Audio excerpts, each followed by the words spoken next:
Central now. I am Adebola Adedugba. The top stories at this hour. Organizers insist no going back on Oktoberfest hunger protest.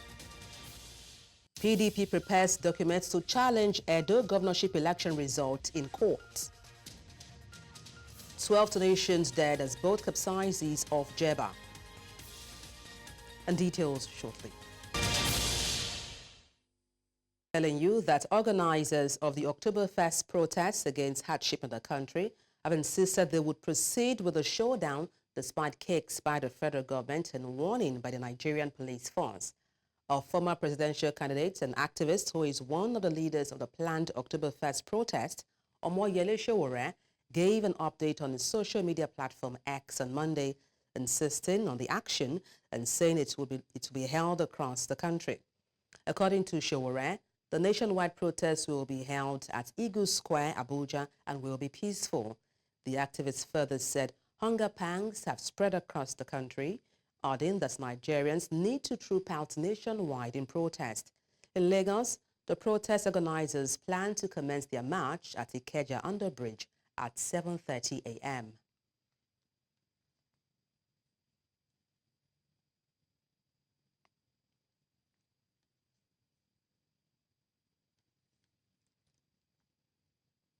The People's Democratic Party, PDP, has announced its decision to challenge the outcome of the recent Edo State governorship election in court, citing irregularities and a compromised electoral process. The party's National Publicity Secretary, Debo Ologunagba, affirmed that PDP is committed to upholding the rule of law and is currently reviewing the election documents before taking legal action. He assured that the PDP's position will soon be made public and reflected in the party's legal actions. Ologunagba expressed concern about the state of Nigeria's democratic institutions, particularly the Independent National Electoral Commission, INEC, which he accused of failing to maintain independence. He emphasized that for democracy to thrive, Nigeria needs strong, independent institutions, drawing a comparison to the United States' robust democratic systems. And to talk about this, I'm joined by a legal practitioner, Dennis Osaretin. Good afternoon. Glad to have you join me on the news. Good afternoon, and thank you for having me. All right. What's your impression of the PDP going to court? Of course, that is the proper thing to do in a democracy. You know, there should be some form of remedy. Where there's a wrong, there must be remedy. It will be just to be remedial.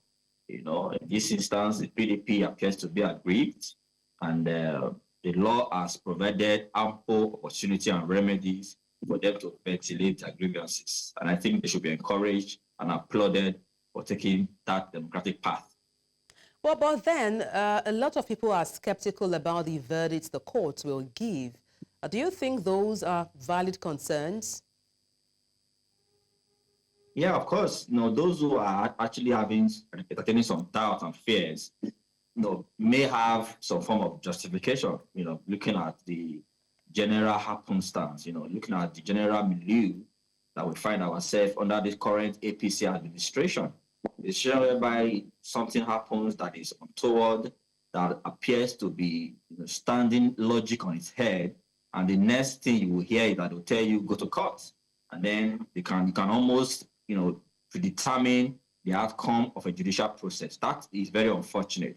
But that notwithstanding, as a lawyer, I'm very confident that the courts, the judiciary, still remains the hope of the common man, and anybody who is aggrieved certainly would find remedy within the way of the courts.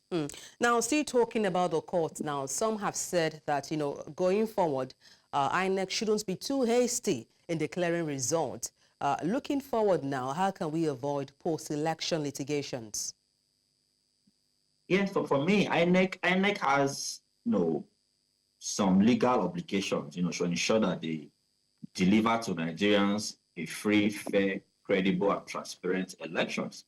When the electoral process is transparent, it's free, it's credible, you will find that nobody will go to court. For example, in Edo State in 2020, an election held in Edo State, and at the end of the election, most of the parties who were involved in that election, they did go to court because everybody could see and could monitor through the IREV how the poll was conducted and collated, and the eventual winner was announced, and people were generally happy with the outcome. But that is not the same, scenario right now playing out in Edo. It appears that the will of the people has been truncated. The people the candidate that was elected by the people appear not to have been the person that was eventually declared by INEC. And that for us is very unfortunate. And I think INEC should redeem itself because there are some procedures within the INEC, within the Electoral Act, that gives INEC the powers to investigate and even review some of its processes and procedures. So, and the PDP has written to INEC calling on it to investigate some of the allegations being raised.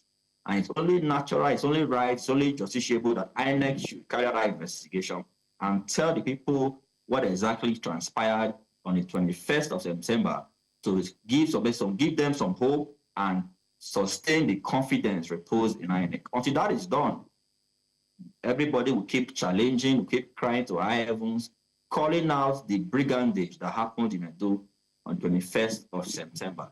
And I think the whole world are saying, because looking at even the documents that were, results that were uploaded on the IREV, clearly different from some of the results that came from the units. And then the eventual results that were announced is also different from what was uploaded on the IREV. So the question now is, what do we believe? If we cannot trust the umpire in an election, who then are we going to trust? So INEC must ensure this, they must ensure they carry out their mandate under law transparently so that we can reduce the instances of going to court and having the court to determine who eventually becomes the winner in an election. All right, thank you so much for your submissions on the news. Dennis Osiretin, legal practitioner. Many thanks indeed. Thank you so much for having me. The national chairman of the All Progressives Grand Alliance has dismissed the recent suspensions of several members of the party by the factional chairman, Edozie Njoku. The national chairman, while speaking to newsmen in Abuja, says the factional chairman is not a member of the party and holds no authority in the party as adjudicated by several court judgments. He urged party faithful to disregard the act, saying it remains null and void.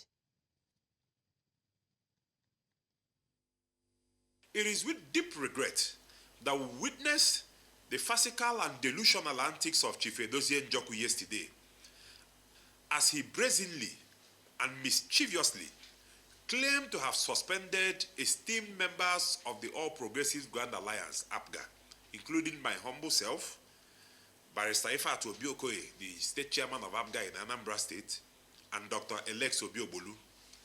This purported suspension, issued from a place of sheer imagination rather than any legitimate authority, is not only laughable, but also serves as a clear indication of the lengths to which Njoku will go to distract from his own inadequacies. Edozie Njoku does not possess the locus to suspend loyal and dedicated members of our party. His actions reflect a desperate attempt to exert control over a party of which he is not even a member.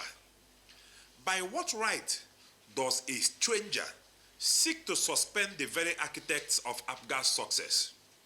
It is like an intruder attempting to evict homeowners from their own property.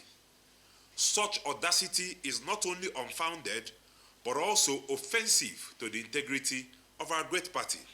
Njoku's recent declarations claiming authority to suspend loyal members of APGA are not only baseless, but also a blatant misrepresentation of reality. As the Abia State Independent Electoral Commission prepares for the conduct of the first local government election under Governor Alex Otti, residents of the state have tasked the commission on credible process. The commission recently unveiled its timetable for the election scheduled for November 2024. A News Center's correspondent Chinwe Ugele tells us more. The affirmation of the local government autonomy by the Supreme Court on July 11, 2024, and the 3-month moratorium given states by the federal government to have elected executive in the councils may have informed the decision by states to conduct elections. By November 2024, the period of grace will elapse, and any state without elected local government chairman will be denied allocations for the month. Abia State, with the amendment of the tenure of office for elected local government officials, seems poised to escape the big stick, with plans already in motion to conduct elections for the 17 local government areas in the state in November. I want to tell you that the State Assembly has approved our budget, which means we are free to operate for the successful execution of this election. The chairman of the State Independent Electoral Commission, Professor George Chima, says the commission has structured the process from parties' primaries to the declaration of results adequately. Already, some political parties have notified us of their readiness to perform their primaries. That shows we are ready, and the people are also ready, and the political parties are also complying. However, the electorate say they expect that the local government election will be a complete departure of the general and off-cycle elections in the country in order to restore their confidence in the power of the polls. With the help of the government, because we make sure that that bad name that INEC has been, or people has been calling them, will not happen in APGA. By making sure that every vote is being counted. My advice to the electoral body generally is, if they can use this current election that is going on and prove themselves, people can bring back confidence, they can regain people's confidence to the electoral body. The chairman says every political party participating in the election will be treated fairly and equally. And we are going to give the people, Abians, an acceptable election which will be judged as free and fair. We will give all the participating political parties a level playing ground. Usually, governors treat affairs of local governments as personal and exert so much power in this tier of government from the elections, where they make sure their political party wins all the seats. Over the years, the local government elections in the state have been treated by the electorate with apathy, left only for party faithful, and has somehow given rise to the 100% result that actually favored the party in power. Will this time be different? In Omaha for News Central, Chinwe Ugeli. We go on a break now. When we return, Doctors Without Borders expresses fear over a disease outbreak in Maiduguri. We'll tell you more in a moment. Justice Kudirat Olatokunbo Kekereokun took the oath of office as the 23rd Chief Justice of Nigeria, CJN, on Monday, with President Bola Ahmed Tinubu reaffirming his government's commitment to upholding the judiciary's independence and sanctity.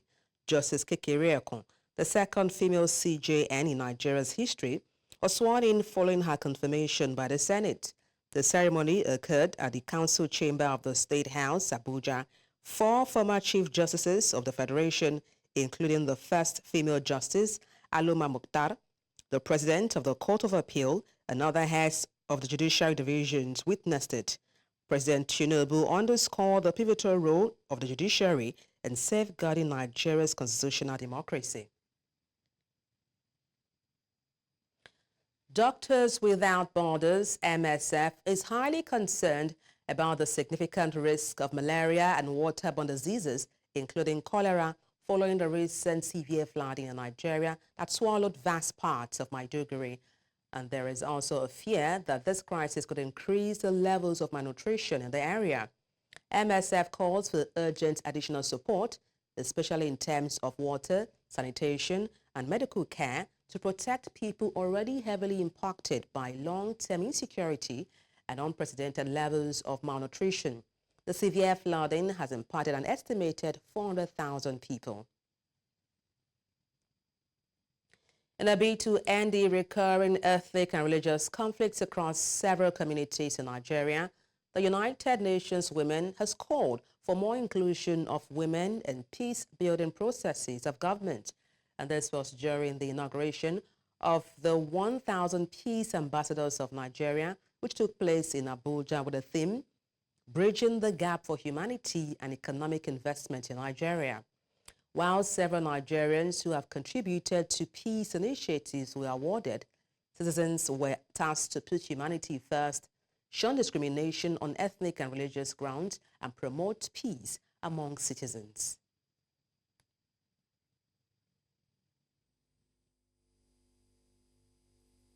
Diplomacy is more than the act of negotiation. It is a practice of building relationship, understanding diverse perspective, and creating sustainable solutions that benefit all parties involved. As peace ambassadors, our mission is to enhance the power of diplomacy, to connect Nigeria with global partners, attract economic investment, and enhance humanitarian efforts. The essence of the mission lies in building strong and sustainable partnership. We must engage with governments, businesses, civil servants, and international communities. With partnership, we will form a mutual respect, share goals, and a commitment to common goal. I would rather see you as human being first. I don't want to know your country yet. I don't want to see the color of your skin. I don't want to know your tribe. I don't want to know your religion. I just want to see you as human being. Change concerning peace. It starts from myself and yourself. We are not going to push it anywhere. What is causing war all over the world is because as human beings, we are losing peace. Peace processes that include women as mediators, witnesses, signatories, or negotiators are 20% more likely to last 2 years and 35% more likely to last 15 years. We must therefore maximize the enormous potentials of our women in peace, security, and humanitarian response. Residents of Plateau State are still experiencing very long queues on the streets of Jos, the state capital, for reasons they seem not to understand. The fact that Nigeria is a major producer of crude oil makes it pertinent that citizens should enjoy the dividends of what is obtainable in the country. News Central's Chizobanyan Wayne Jos felt the pulse of some of the residents on the resurgence of the queues and how development affects their livelihood. Her reports. Since the removal of fuel subsidy on May 29, 2023 by President Bola Tinubu, many Nigerians seem not to have found their bearing as to securing their means of livelihood. From the unavailability of petrol to the unaffordability of same products. What many now term as the regulatory high pump prices of petrol in many stations in Jos, the Nigerian Midstream and Downstream Petroleum Regulatory Authority has this to say. It's a deregulated market. Everybody can fix his own price based on where he gets it and let him make a little margin. So that's why we cannot control, we cannot peg for them. More importantly, those Ipman filling stations. But when you are talking of the NNPC, for sure on this axis is that price I told you earlier. And the major marketers similar to that. Mohammed Abdusalam disagreed with reports of fuel scarcity. Why you are seeing those queues is that because people want to buy where it's cheaper. As I tell you now, when you go to the Ipman stations, those independent marketers, you hardly see plenty cars, very few, scanty, no queues. In fact, most of the times you go there, you see even the pump attendants are just resting. But people want to take it where it's sold $8.97 mainly. And it is when the crowd is much there, then they tilt to the major marketers. So that is why you are seeing the influx of queues on the major marketers and the retail. For many, it has been a very difficult year, while for some others, it becomes worse as the hike in pump prices of this same commodity has brought untold hardship on them. Because of the fuel price, things are actually expensive. Food, clothing, think of it, just everything. So cost of living now is high, and then there's no money in circulation. Honestly speaking, it's very difficult because I normally pay 200 naira before to my place of work, and now I have to pay 500 naira to reach, or even more. So it's very, very difficult. Small business owners have their own stories to tell. We're just working to keep our customers. So we need to, we have to buy the fuel like that. And end of the day, we don't see any profit in it. The fuel is very expensive and the rate of light itself is something else. If you go buy fuel itself, they're not going to even send for you for jerry can. That is another thing. You will use it. After you use it now, you will not check and see that you don't even get anything from it. The profit that you're expecting, you will not get. As this fuel price continues to soar, taking its toll on the masses, stakeholders have been called upon to do everything possible to ensure that this hardship is brought to an end even sooner than later. In Jos for News Central, Chizoba Anyowe. Coming up, 12 Tunisians dead as boat capsizes off Jeddah. We'll tell you more after the break. Join us again.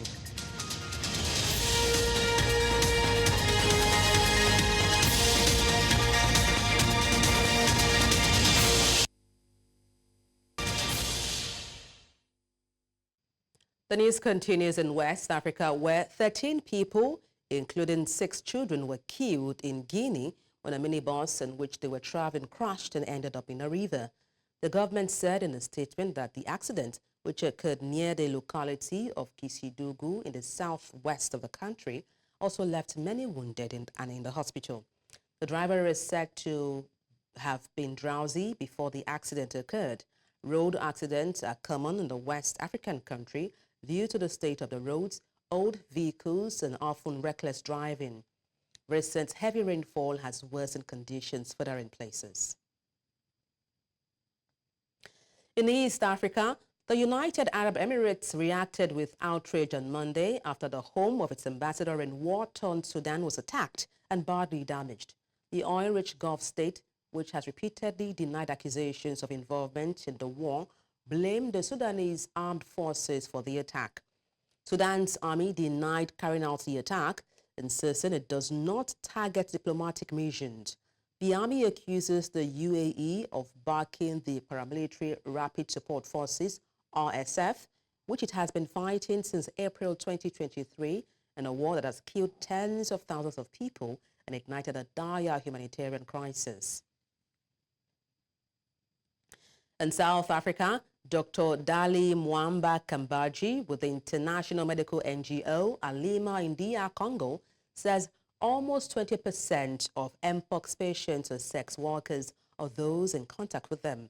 Kambaji lamented the difficulty in tracing and treating infected persons due to the nature of their work. Many of the infected persons are said to have kept this disease secret. Hii magonjwa mimi sizidanganya, nilipata jua mwanaume nilipitaka naye. Kumanza kapita na mwanaume, après 2 jours nikaanza sikia mimi nawashwa ngambo ya chini. Huku chini kwa mwanamke, kama kisa yake anamke, nikaanza sikia nawashwa sana. Nikamwambia yule mwanaume, nikamwambia unashwa kama uko infection, mimi kaja tu ni infection. Des lésions dermatologiques inhabituelles sur un gérant d'une boîte des nuits d'ici à Kamituga, communément appelée Mambegeti. Ces lésions-là nous ont vraiment tiqué par rapport à la connaissance théorique que nous avions des livres. On a vraiment pensé que c'était la variole des singes. At least 12 Tunisians, including 3 children, were found dead after a migrant boat capsized off the coast of the southeastern island of Jeddah on Monday. Medellin court spokesman Fethi Bakach said the boat went down at dawn and 29 people were rescued, but the cause of the sinking still unknown.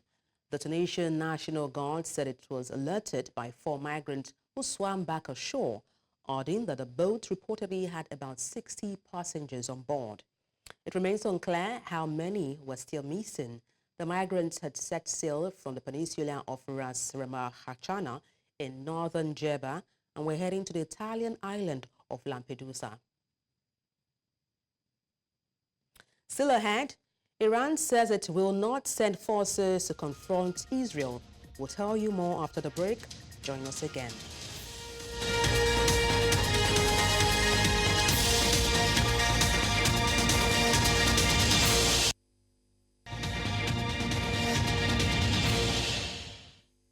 Iran Foreign Ministry says it will not deploy forces to Lebanon or Gaza to confront Israel as Israeli strikes target its allies in the region.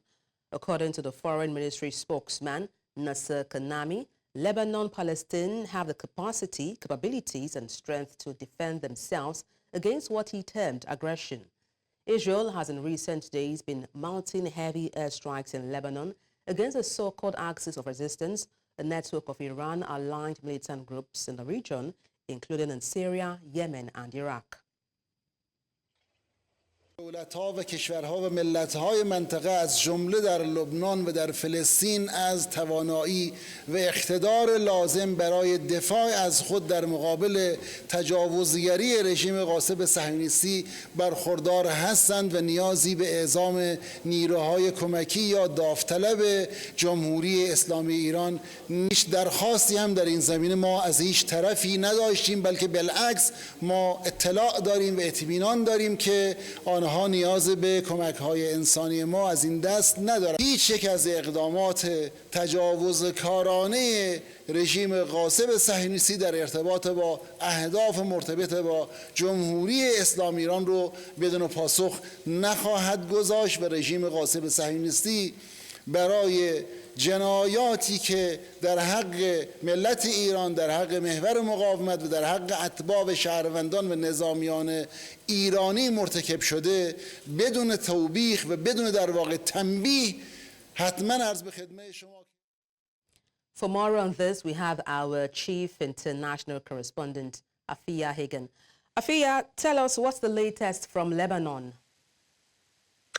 Well, the region at the moment is still shaken from the attacks that took place in Lebanon.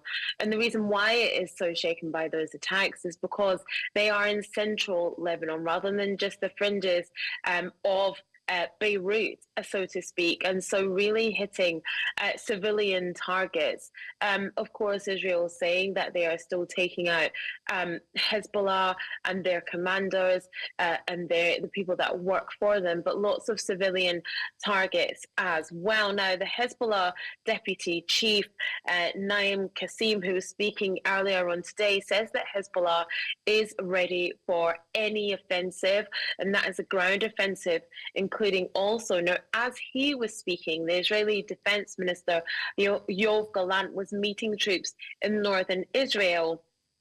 And he said that Israel would use all the abilities they have, that's from air, sea, and the land, to be able to attack at any point. Now, the attacks that we've seen over the weekend and earlier on this morning are the closest strike to the center of the Lebanese capital that we've seen since 2006. Now, we do have to preface that with the fact that Israel and the IDF have not commented on any of these attacks. They've not commented on the pager attack, on the walkie-talkie attacks either. But it is widely acknowledged that they are responsible for these far-reaching attacks into Lebanon, way beyond just the border skirmishes that we are used to. And these attacks are deadlier than the attacks that we saw in 2006, those skirmishes between Beirut and between Israel as well. Now, talking about attacks, Afia, Israel seems to be expanding its campaign against Iranian-backed groups across the Middle East. What can you tell us about this? Yeah, they absolutely are doing that, attacking that so-called ring of fire, as Israel like to put it. There was targeted attacks against Houthi rebels in Yemen over the weekend as well. They were responding to attacks that Houthi rebels have carried out. Now, the fact that the violence has spread outside of Lebanon outside of Gaza into Yemen as well is hugely significant. Excuse me. We also saw that attack that killed Hassan Nasrallah on Friday. That was seen as a really, really big blow to Hezbollah. Actually, now President Joe Biden has ascribed the strike on Hassan Nasrallah as a measure of justice for his victims. But Iran's supreme leader has said that his death will not go unavenged.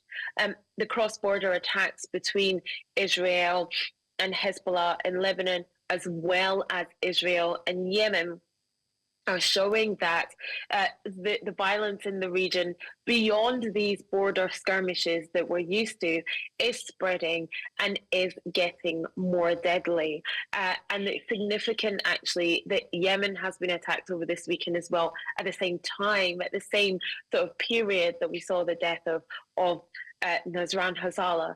Very significant attacks happening over the course of the past 72 hours. Well, we understand that Iran has said they will not send forces to confront Israel, but do we have any indication whatsoever of what Iran will do in this conflict? And that's the really big question, isn't it? Whilst Israel continues to attack this ring of fire, the people they consider to be allies of Hezbollah, of the Palestinian Liberation Front, of Iran in general, it's what will Iran do next? Now, they've said, you know, we won't launch a ground attack, as it were. There will not be any quote-unquote invasion. But they have said that the death of Nasrallah will not go unpunished, that will be avenged, that the leader of Hezbollah, or the former leader of Hezbollah, his death will be avenged. And that is hugely significant that they have said that. Look, it really feels like the Middle East is on the edge at the moment. We've been saying that for the past couple of weeks, but now, because of the death of that Hezbollah leader, that is a tipping point. And what Iran does or does not do in the next 48 hours, 72 hours to a week is hugely significant. From the Iranian point of view, when you have a US Navy reinforcing Israel in the Mediterranean, and Israel's quite clearly in the mood to do damage to what it calls this ring of fire, if Iran attacks now, it might be in a position to completely reshape the Middle East, and that's not necessarily what they want to do. They don't necessarily want to be drawn into a war. However, that is what Israel wants, and that's what these attacks are about. It's about antagonizing Iran, antagonizing Hezbollah, and drawing them into a wider conflict. So what Iran chooses to do or not do over the coming days is going to be hugely significant. Well, thank you so much. We'll keep tabs with you to see how things take shape. Thank you so much, Afia Hagan. In the meantime, thousands of people protested in the cities across Pakistan after the Iran-backed group Hezbollah confirmed that its longtime chief had been killed by an Israeli airstrike in Lebanon. Around 4,000 people gathered in the Pakistan capital Islamabad and 3,000 in the southern port city of Karachi during rallies and funeral prayers for Hassan Nasrallah, led by Shiite Muslim groups. Hezbollah said on Saturday Hassan Nasrallah was killed in a strike on Beirut's southern suburbs a day earlier, dealing a massive blow to the group he had led for decades.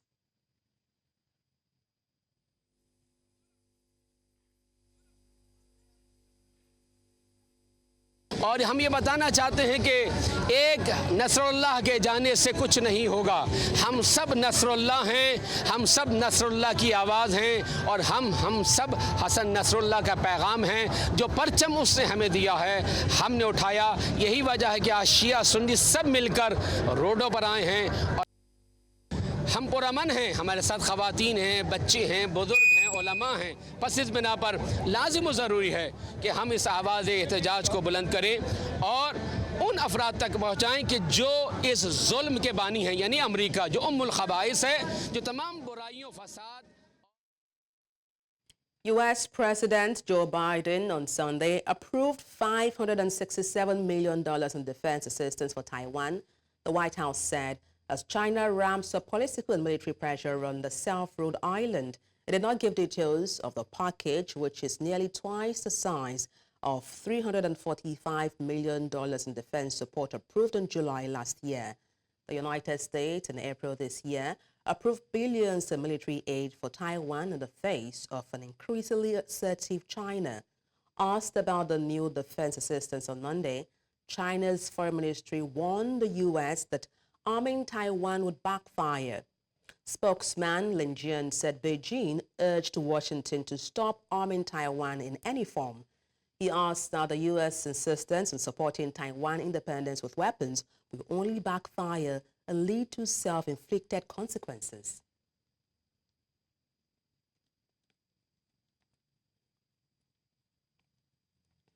Russian President Vladimir Putin on Monday vowed that Moscow would accomplish all goals that are set for itself in Ukraine in its third year of conflict.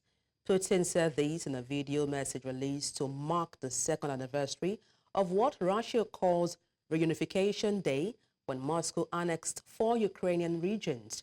Putin repeated his justification for sending troops into Ukraine as protecting Russian speakers against a neo-Nazi dictatorship that aimed to cut them off forever from Russia, their historic homeland.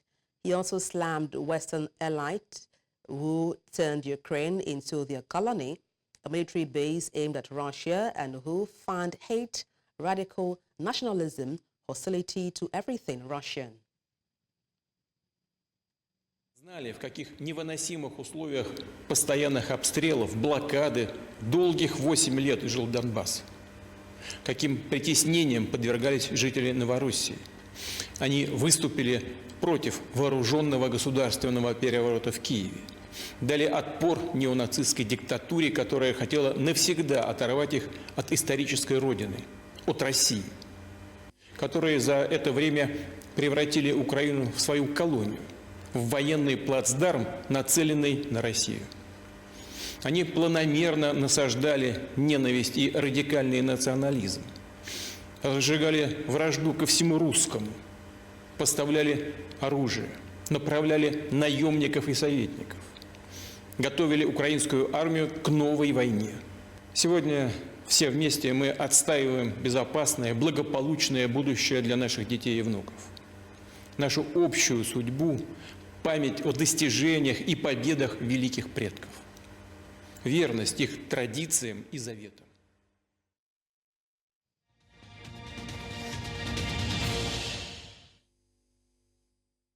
The World Bank has approved 3 new loan requests totaling $1.57 billion in financing for Nigeria.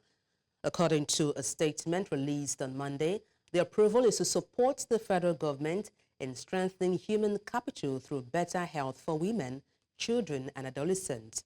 It adds that the approved project would also help build resilience to the effect of climate change, such as flood and drought, through improving dam safety and irrigation. The international lender stated that this new financing includes $500 million for addressing governance issues that constrain the delivery of education and health, $570 million for primary health care provision strengthening program, and $500 million for the Sustainable Power and Irrigation for Nigeria project. Aviation experts have backed Emirates Airlines' decision to charge passengers in dollars, citing the airline's dollar-denominated costs.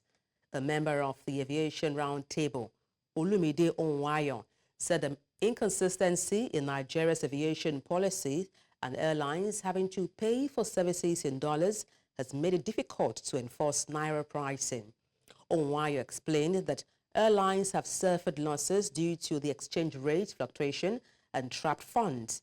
He argued that it is understandable for airlines to charge in dollars if they find it competitive, adding that in some cases, dollar-denominated tickets are cheaper than those priced in naira.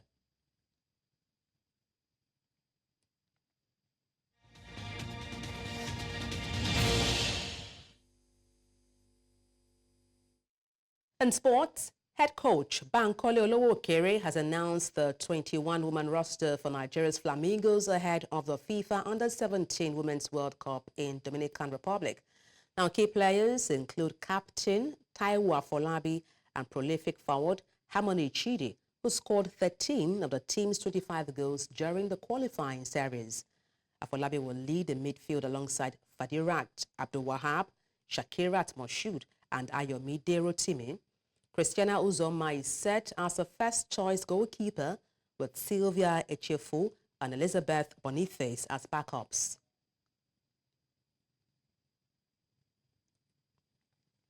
The Confederation of African Football has announced new media rights and TV agreements for the 2024-25 CAF Interclub competitions following a successful bidding process in sub-Saharan Africa. The agreements cover key tournaments, including the CAF Champions League, CAF Confederation Cup, CAF Women's Championship League, and CAF Super Cup. CAF aims to elevate its competitions and broadcast products to a world-class standard. The 2023-24 CAF Champions League saw a 25% increase in TV audiences in North Africa, while East and Southern Africa experienced over 40% growth in both TV viewership and digital engagement. Germany captain Alexandra Popp announced her retirement from international football, with a final match scheduled for October 28th against Australia in Duisburg, where her career began. Debuting in 2010, Popp scored 67 goals in 144 appearances and became a prominent figure in women's football in Germany. Primarily a centre forward, she also played in defensive roles when needed. Popp was part of teams that secured Olympic gold in 2016, bronze in 2023, and reached the Euro 2022 final. After starting her career in Duisburg in 2008, she moved to Wolfsburg in 2012, winning multiple Champions League titles and domestic cups. Popp cited injuries as a factor in her decision, calling her body a ticking time bomb. DFB officials have praised her contributions to the sports. And that's all on the news. Let's take a look again at some of the major stories. Organizers have insisted no going back on October 1st hunger protest. PDP has prepared documents to challenge Edo governorship election result in court. We also told you that 12 Tunisians have died as boat capsized off Jeddah. You can watch News Central live on DSTV channel 422, Star Times channel 274, Avo TV, and YouTube. Many thanks for watching. I am Adebola Adedugba.